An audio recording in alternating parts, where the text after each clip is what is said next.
على أمور الدنيا والدين وصلى الله وسلم على المصطفى الأمين سيدنا وحبيبنا ومولانا محمد خاتم النبيين وعلى آله الطاهرين المطهرين وأصحابه الطيبين المهتدين والتابعين لهم بإحسان إلى يوم الدين وعلينا معهم فيهم برحمتك يا أرحم الراحمين. اللهم صل وسلم على سيدنا محمد نورك الساري ومددك الجاري واجمعنا به في كل أطوارنا وعلى آله وصحبه يا نور. أما بعد، نوينا التعلم والتعليم والتذكر والتذكير والنفع والانتفاع والإفادة والاستفادة والحث على التمسك بكتاب الله وسنة رسوله والدعاء إلى الهدى والدلالة على الخير ابتغاء وجه الله ومرضاته وقربه وثوابه سبحانه وتعالى. قال شيخ المصنف رحمه الله تعالى ونفعنا به وبعلومه وأسراره في الدارين آمين. رضي الله عنكم. وتناموا تائبا من الذنوب مستغفرا عازما على ألا تعود إلى معصية.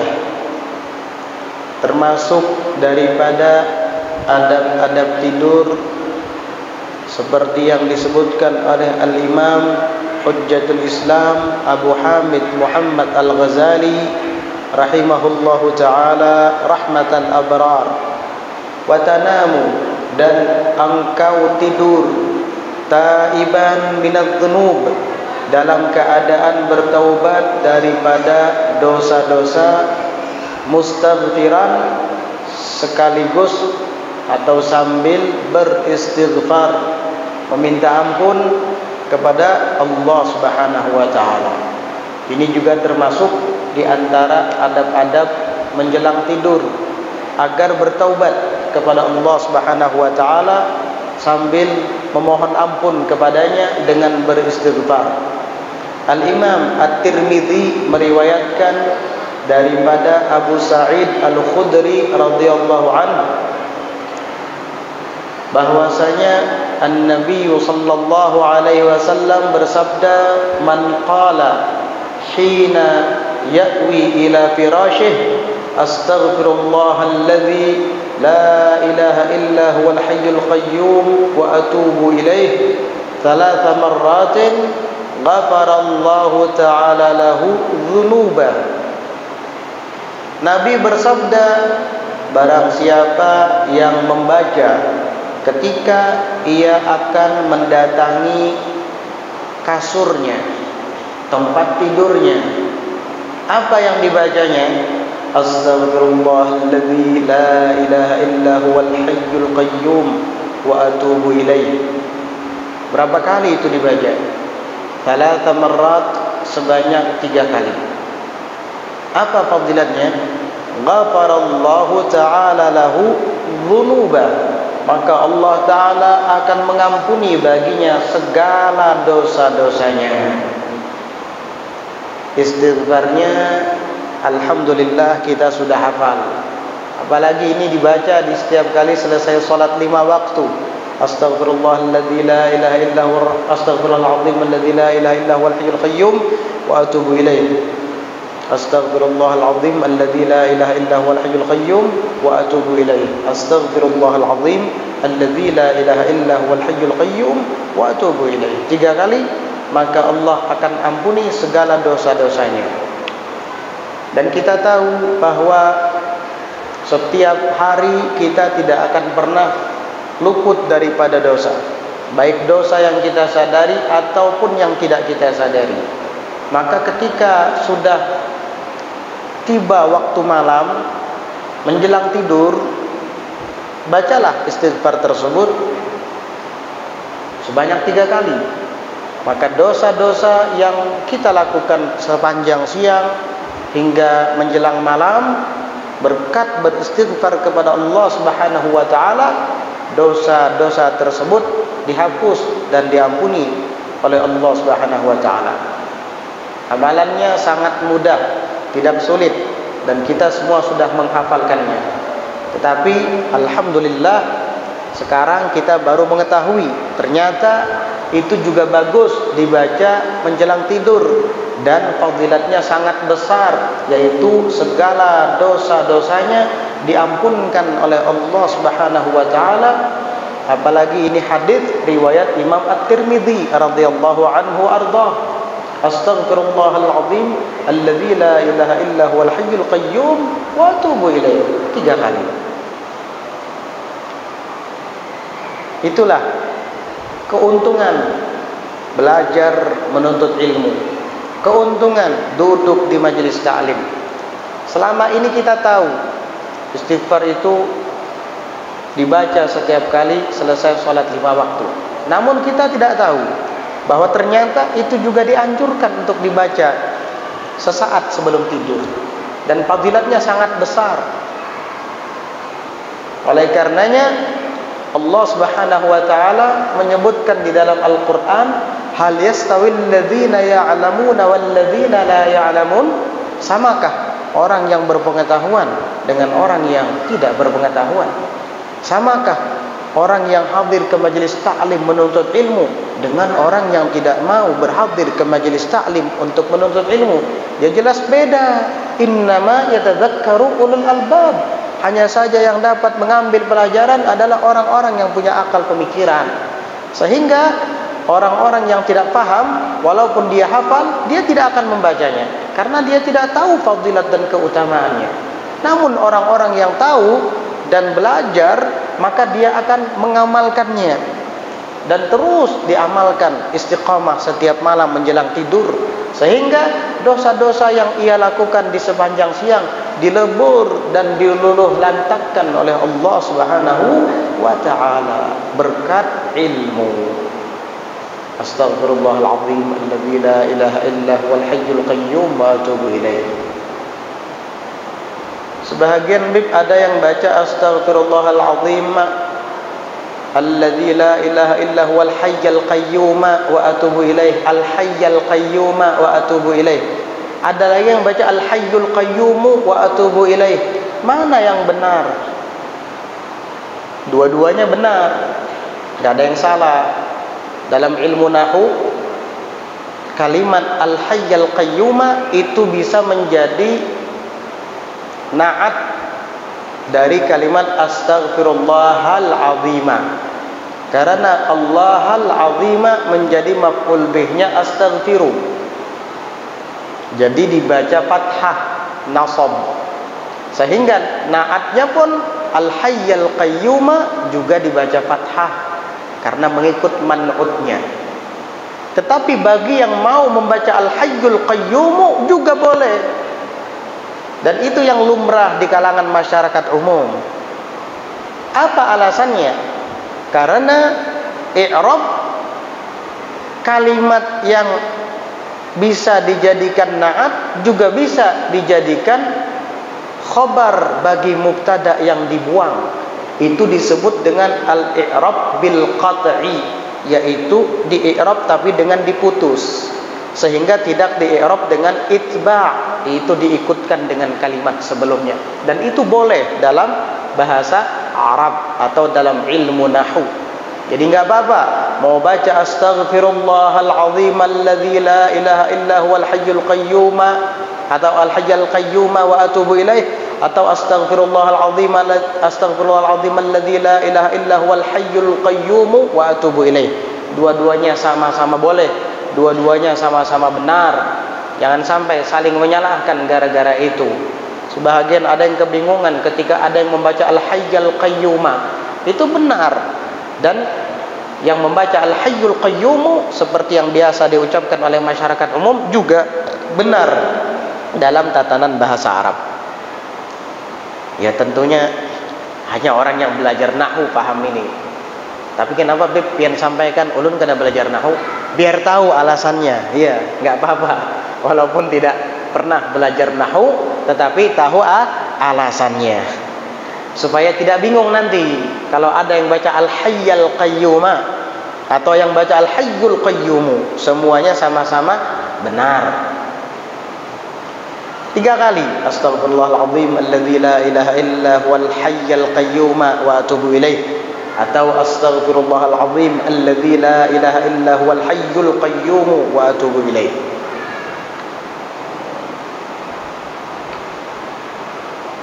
Aziman, dalam keadaan bertekad di dalam hati, ala alla ta'uda ila ma'siyah, atas bahwa engkau tidak kembali lagi kepada kemaksiatan.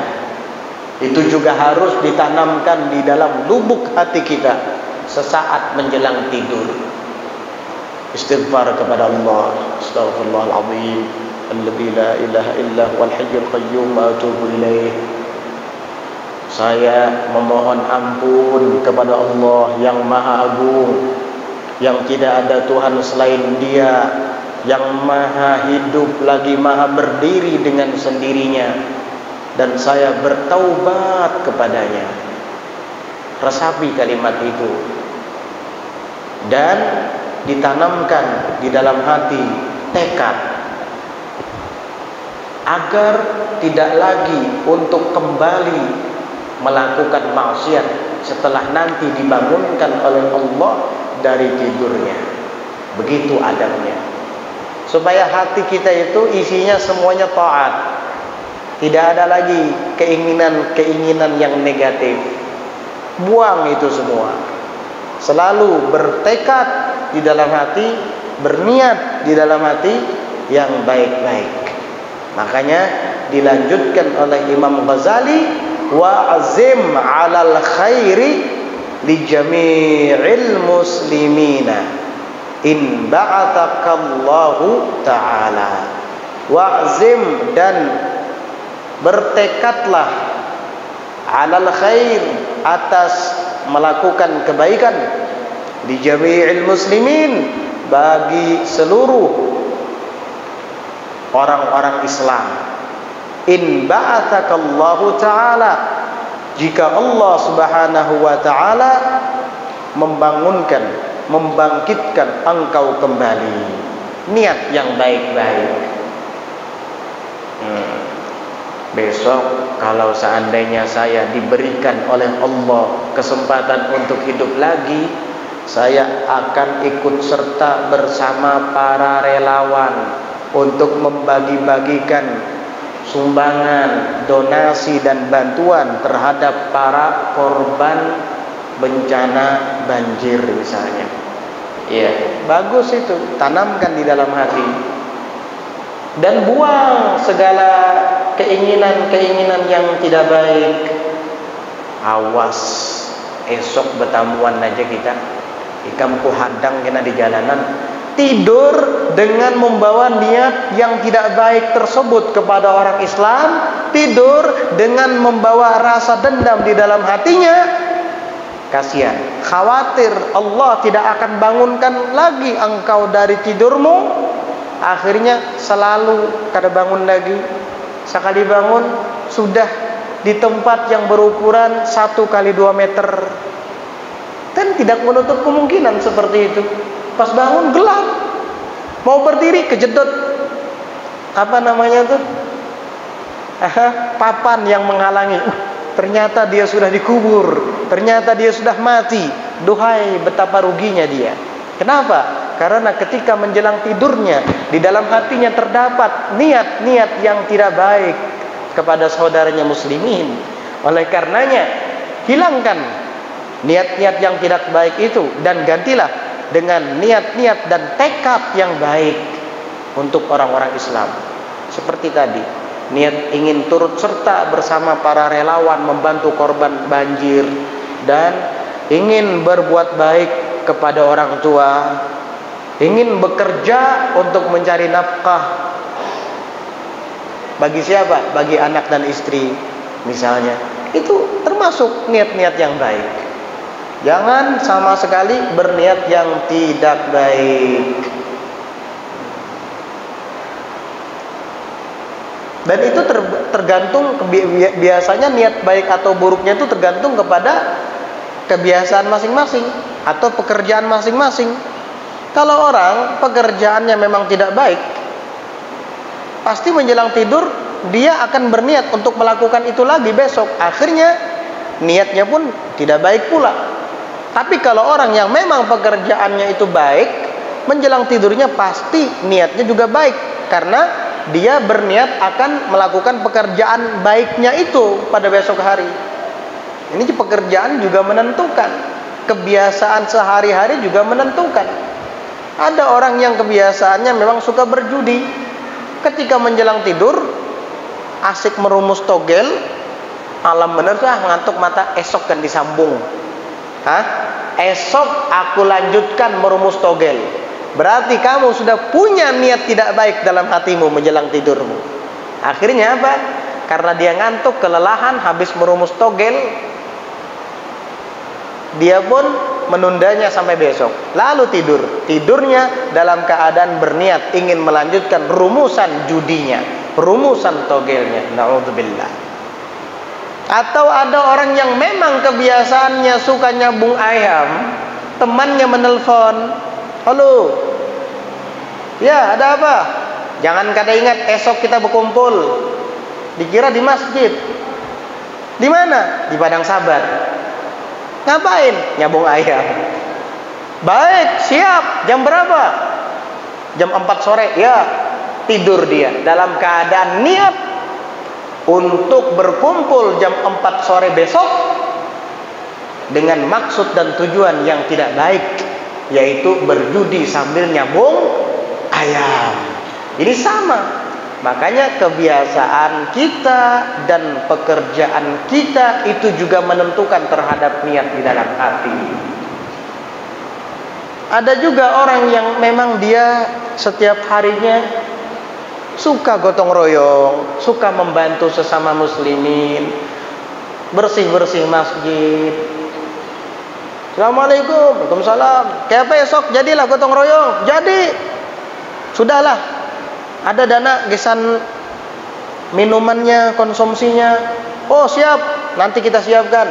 Udah tidur dia dalam keadaan maksud dan tujuan yang baik itu, dalam keadaan membawa niat yang mulia itu, yaitu kerja bakti, gotong royong untuk kemaslahatan muslimin muslimat, gotong royong untuk membersihkan masjid dan tempat-tempat ibadah lainnya, gotong royong untuk memagari pondok pesantren misalnya.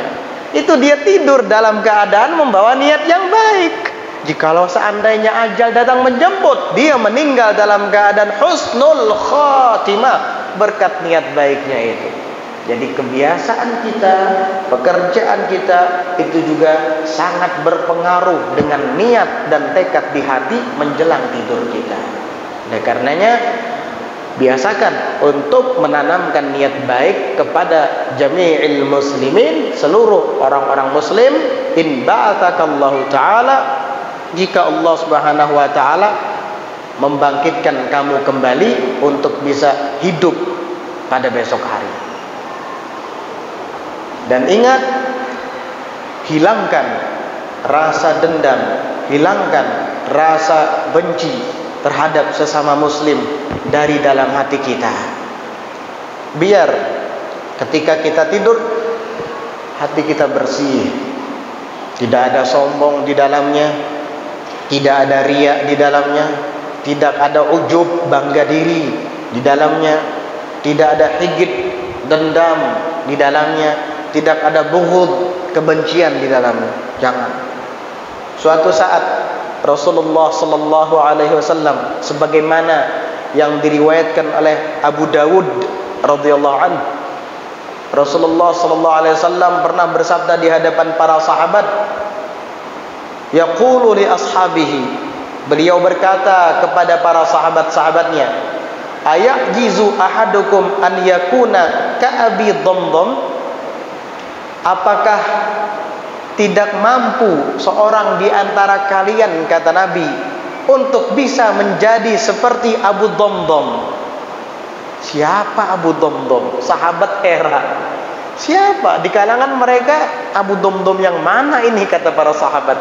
Akhirnya qila, lalu Nabi ditanya, "Wa man huwa Abu Damdam?"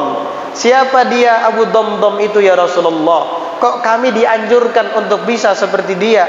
Apa sih istimewanya Abu Damdam? Qala, Nabi menjawab, "Huwa rajulun min ummati." Dia lelaki dari umatku juga. Bukan umat Nabi Musa, bukan umat Nabi Isa atau nabi-nabi sebelumnya. Dia seorang lelaki dari umatku juga, kata Nabi. Yubahillahu bihil malaikata, yang Allah Ta'ala membangga-banggakan Abu Damdam ini di hadapan para malaikat-malaikatnya. Allah bangga punya hamba seperti Abu Damdam, dan dia ungkapkan kebanggaannya itu di hadapan para malaikat-malaikatnya. Para malaikat-malaikatku, saya bangga dengan Abu Damdam. Begitu Allah umumkan di hadapan para malaikat-malaikatnya. Nah, kata Nabi, apakah kalian tidak bisa untuk menjadi seperti dia, dibangga-banggakan Allah Ta'ala di hadapan para malaikat-malaikatnya? Masa nggak bisa, kata Nabi. Lalu kemudian Nabi ceritakan, wa hadzal rajulu yusalli bi salatikum. Lelaki ini dia salat sama seperti salat kalian.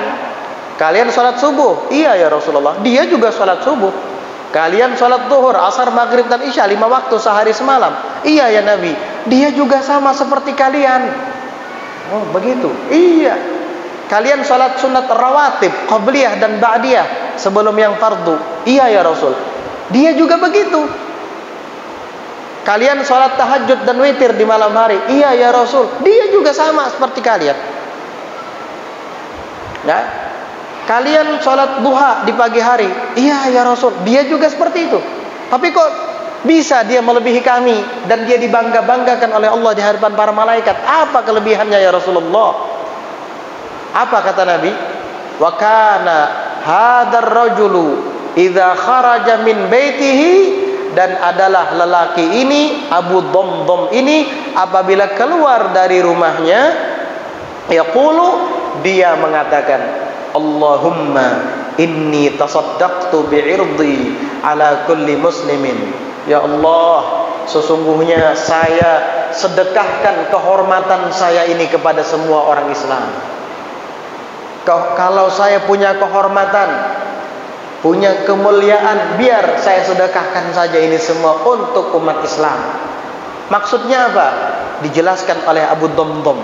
Kata Abu Damdam, faman sabbani au adzani au asaa ilayya, maka siapapun yang mencaci aku atau menggangguku atau berbuat tidak baik ilayya, kepadaku, fa ana samahtuhu, maka aku memaafkannya fid dunya, di dunia ini, walan utalibahu bihaqqi fil akhirah, dan aku tidak akan menuntutnya dengan hakku nanti di akhirat.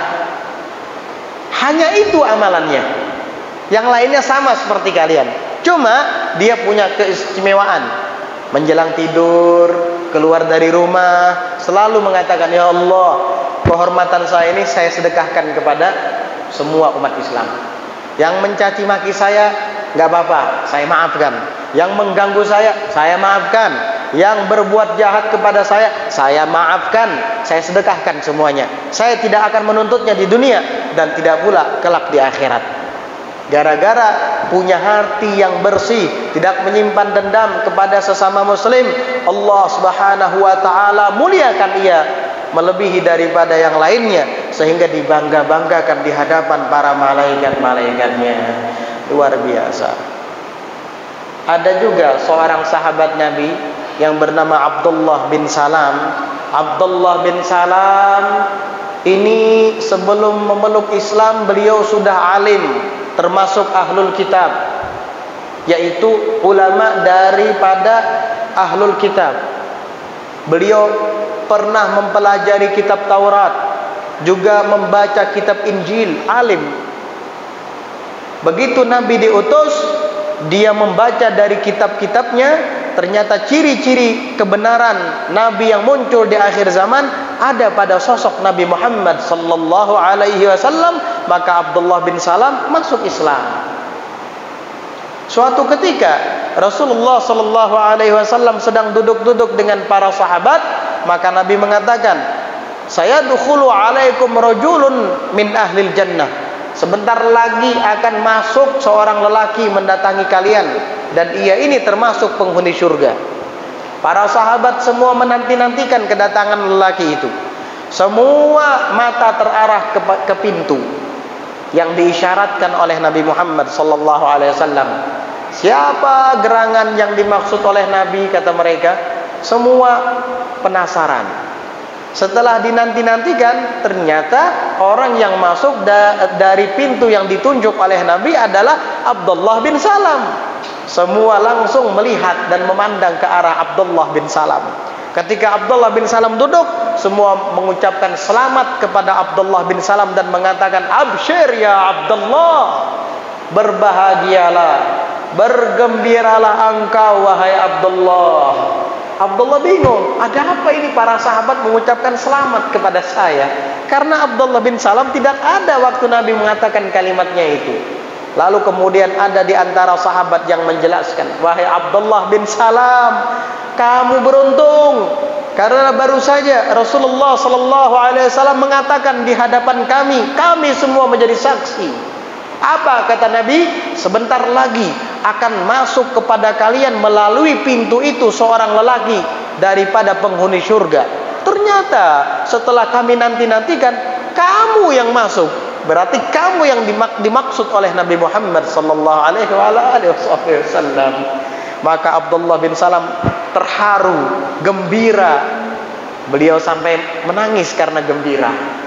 Lalu kemudian para sahabat itu bertanya, "Apa sih amalannya, wahai Abdullah bin Salam? Saya pengen tahu.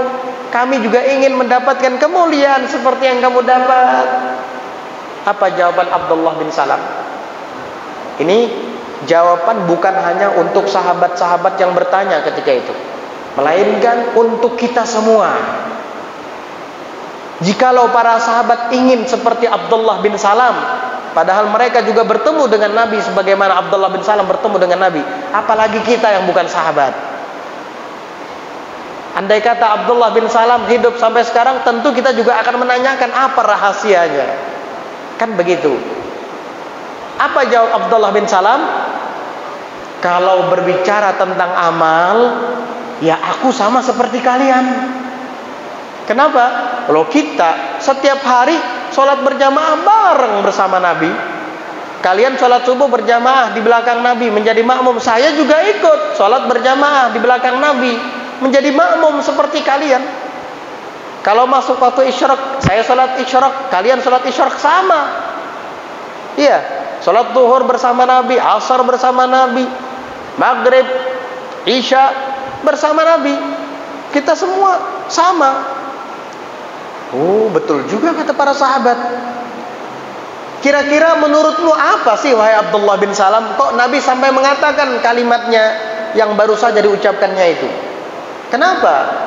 Maka Abdullah bin Salam menjawab, "Yang sangat aku yakini dan aku percaya kenapa Nabi mengucapkan kalimat tersebut adalah authaqu ma arju minhu, sesuatu yang paling aku harapkan dan aku percayai bahwa ini yang paling kuat adalah dua hal," kata beliau.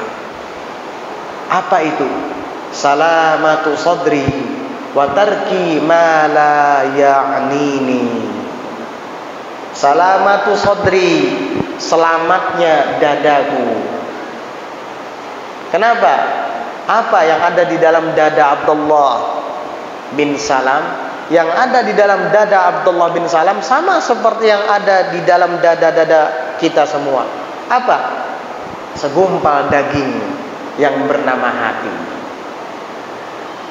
Segumpal daging yang bernama hati yang ada di dalam dadaku itu selamat, kata Abdullah bin Salam. Selamat dari apa? Dari kebencian. Selamat daripada rasa dendam terhadap sesama muslim. Tidak ada. Tidak ada iri dengki kepada orang ketika ia mendapat kenikmatan. Enggak ada. Itu satu kata beliau. Dan yang kedua adalah tarki ma la ya'nini, aku meninggalkan segala sesuatu yang tidak bermanfaat bagiku. Aku tidak suka duduk-duduk yang tidak karuan. Aku tinggalkan segala sesuatu yang membuang-buang waktuku, yang tidak bermanfaat untuk dunia apalagi akhiratku. Aku tinggalkan itu. Dan saya yakin kenapa Nabi mengucapkan kalimat itu dikarenakan dua hal ini yang aku miliki. Radhiyallahu anhu wa arda.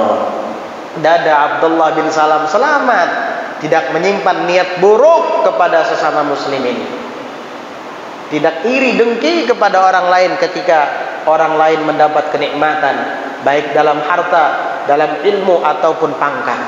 Hatinya bersih, pantas. Dan ini tidak jauh beda dengan Abu Dhamdham. Pantas Nabi mengatakan, apakah tidak mampu seorang di antara kamu untuk menjadi seperti Abu Dhamdham? Ternyata begitu rahasia mereka. Rahasia-rahasia itu telah dibeberkan oleh mereka. Tujuannya untuk berbagi manfaat kepada kita, supaya kita juga mendapat andil dari apa yang mereka dapat.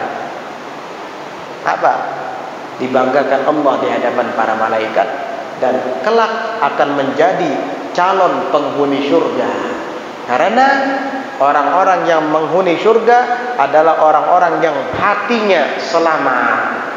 Yauma la yanfa'u malun wala banun illa man atallaha biqalbin salim. Di hari kiamat, di hari yang tidak ada gunanya lagi harta, tidak ada gunanya lagi anak.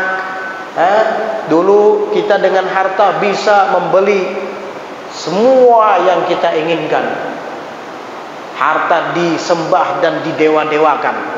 Dengan harta kita bisa bahkan membeli hukum yang harusnya terjerat hukum jadi bebas dengan harta. Dengan harta kita bisa membeli wanita manapun bentuknya bagaimana. Dengan harta kita bisa membeli macam-macam. Iya, wah. Di hari itu hartamu sudah tidak ada gunanya lagi. Tidak ada nilainya lagi. Di hari kiamat, idza zulzilatil ardu zilzalaha, apabila sudah digoncangkan bumi ini dengan guncangan yang dahsyat, wa akhrajatil ardu asqalaha, dan bumi akan memuntahkan seluruh isi perutnya, itu sudah tidak ada gunanya lagi harta benda. Bumi akan memuntahkan seluruh isi perutnya. Batu bara gak usah ditambang, keluar sendiri nanti. Emas perak gak usah dicari, keluar sendiri nanti. Tapi sudah tidak ada gunanya. Tidak ada gunanya di hari itu. Illa, kecuali man atallaha biqalbin salim. Orang yang datang ke hadirat Allah dengan membawa hati yang selamat, dialah yang akan selamat.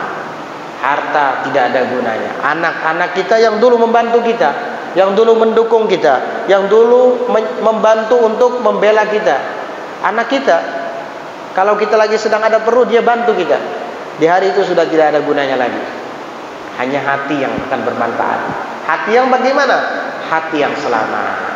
Oleh karenanya Al-Imam Hujjatul Islam Al-Ghazali ini menyebutkan di antara bahagian terpenting daripada adab-adab tidur. Sehingga termasuk di awal-awal yang disebutkan oleh beliau adalah berniat baik terhadap sesama muslim ketika menjelang tidur. Dan itu dilakukan setelah beristighfar, setelah bertaubat, dan setelah berniat untuk tidak kembali melakukan maksiat. Dilanjutkan agar bertekad dan berniat baik, bercita-cita baik untuk umat Islam apabila nanti kembali bangun lagi. Begitu. Amalkan ini setiap kali menjelang tidur, supaya dibanggakan Allah di hadapan malaikat, supaya termasuk penghuni surga. Wa tadhkuru annaka satudja'u fil lahdi kadzalika wahidan faridan laisa ma'aka illa 'amaluk wallahu a'lam bissawab. Insyaallah kita lanjutkan adab berikutnya di pelajaran yang akan datang. Mudah-mudahan Allah Subhanahu wa taala karuniakan kepada kita taufik untuk dapat mengamalkan ilmu yang kita pelajari. Dan mudah-mudahan Allah Subhanahu wa taala juga memberikan kepada kita ilmu yang bermanfaat dan menjadikan hati kita selalu semangat untuk menuntutnya. Amin Allahumma amin. Sebagaimana kita juga berdoa, mudah-mudahan Allah curahkan rahmatnya untuk kita dan seluruh umat muslimin muslimat dimanapun berada. Dan Allah angkat bala, bencana, musibah dan mara bahaya dari kita dan dari seluruh umat Islam dimanapun berada. Diangkat musibah banjir, dihindarkan dari tanah longsor, dihindarkan daripada gempa bumi, daripada gunung meletus, daripada tsunami, dan daripada musibah-musibah lainnya. Mudah-mudahan Allah Ta'ala perbaiki keadaan kita menjadi lebih baik lagi. Dan mudah-mudahan yang sakit di antara kita cepat disembuhkan oleh Allah, menjadi normal kembali, sehat dan afiat. Dan mudah-mudahan Allah kabulkan segala hajat-hajat kita yang baik dengan ridha, ampunan, rahmat dan pandangan kasih sayangnya kepada kita. Amin Allahumma amin. Ala hadhihi niyyah wa ala kulli niyyatin salihatin jami'ah syamilah li khairatid dunya wal akhirah wa ila hadratin nabiyyi Muhammadin sallallahu alaihi wa ala alihi wa sahbihi wa sallam. Al-Fatihah.